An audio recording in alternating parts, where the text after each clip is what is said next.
Bonjour, je m'appelle Marie-Joëlle Plein, donc j'ai 62 ans, je viens juste de quitter la vie active et donc je participe à votre projet Erasmus pour à l'arrière parler de la mémoire et de mon expérience active, ce que j'en ai ressenti au niveau de ma carrière professionnelle et privée.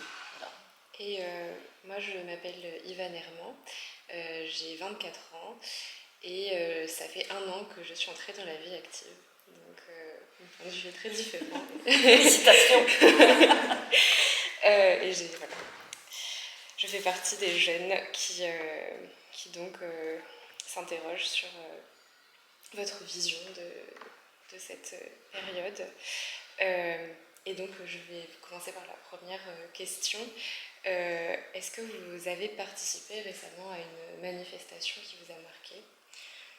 La dernière manifestation à laquelle j'ai participé, c'était après l'attentat de Charlie, quand la manifestation avait lieu à la place de la République. Donc, il y avait. Ce qui était impressionnant, c'est ce monde, cette mare humaine. Mais ce qui était bien, c'est qu'il y avait des jeunes, des moins jeunes. Il y avait vraiment une humanité, mais aussi une osmose des populations pour dire non, plus ça, quoi. Si on n'a plus la liberté de s'exprimer, de vivre, même pour les jeunes, quoi. Et j'ai été aux États-Unis et j'ai vu sur les immeubles à Manhattan, je suis Charlie. Donc même ça traversait l'Europe, l'Union européenne, quoi. Et donc c'est vrai que quand on a défilé, on avait un petit badge, il y avait marqué je suis Charlie. C'est vrai que ça, c'est vraiment celle qui m'a impressionné le plus. Mais peut-être qu'il y en a eu d'autres. Les 68, je n'ai pas connu. J'ai entendu parler du mur de Berlin, mais c'est vrai que c'était autre chose. Mais c'était la liberté de s'exprimer et puis de la démocratie, quoi. Voilà, entre autres.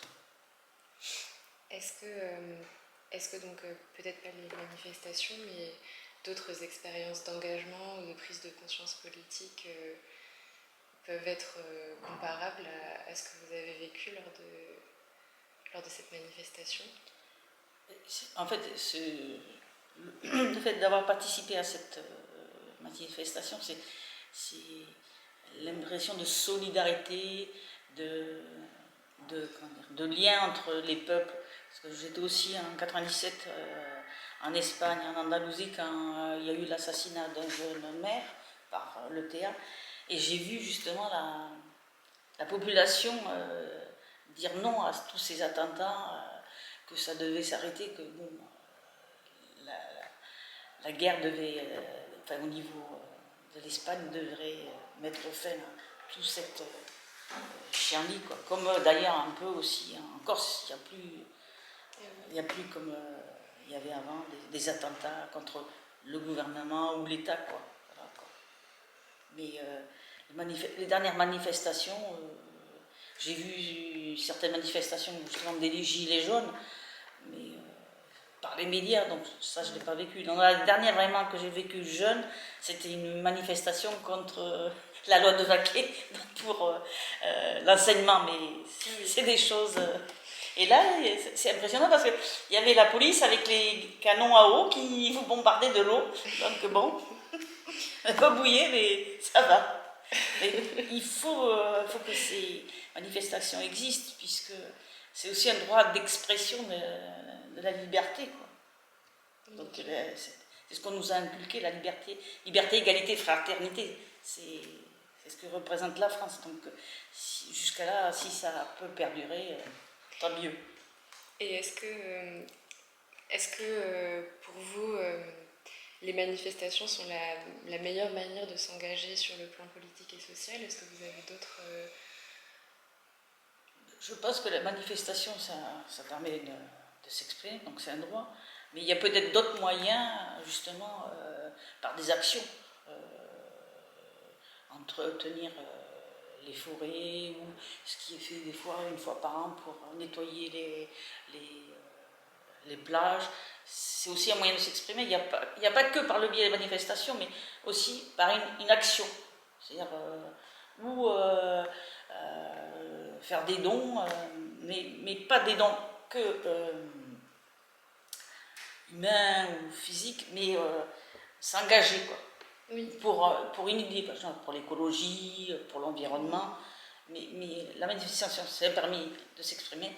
Mais je pense qu'il y a d'autres moyens, justement, qui peuvent permettre d'aller de l'avant. Et quand on voit tout ce qui se passe au niveau de la pollution,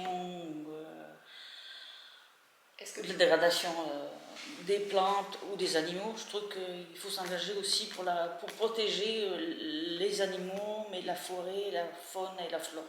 Est-ce que pour vous, l'engagement environnemental, c'est une cause qui est plus importante actuellement ou qu'il a toujours été au long de votre vie, de votre expérience? J'ai eu l'occasion d'aller dans notre pays et j'ai trouvé qu'il y avait certains pays qui étaient plus en avance par rapport à nous. J'ai vécu ça justement au Costa Rica où vraiment depuis très longtemps ils sont pour une agriculture écologique, ils sont pour une protection de l'environnement parce que c'est aussi un atout touristique, donc c'est un gain. Et c'est vrai que nous, l'Europe, on continue à rouler au carburant, on continue à utiliser du charbon, mais je pense alors quels sont les moyens? C'est qu'on n'a pas trouvé d'autre énergie, hélas, pour remplacer toute cette pollution. Même regardez, je veux dire il y a des efforts de fait, je parle. On prend par exemple l'exemple de la Méditerranée. Moi, je l'ai connu il y a 20 ou 30 ans. C'est vrai qu'il y avait plein de sacs poubelles, il y avait plein de déchets. Et là, vraiment, je trouve qu'ils font, les communes et le gouvernement fait des efforts justement pour faire payer les trafiquants ou ceux qui polluent, les pollueurs-payeurs, mais que c'est important aussi qu'il y ait aussi un engagement du citoyen. Ça ne suffit pas qu'il y ait que les États. Mais le citoyen, c'est important qu'il s'engage justement dans des mouvements écologiques ou protection de l'environnement. Parce que qu'est-ce qu'on laissera à vous et à nos jeunes? Je veux dire, si on continue à scier la branche sur laquelle on est assise, quoi. Donc, c'est ça qu'il faut prendre en compte, quoi. Protéger la mer nourricière, quoi, la terre.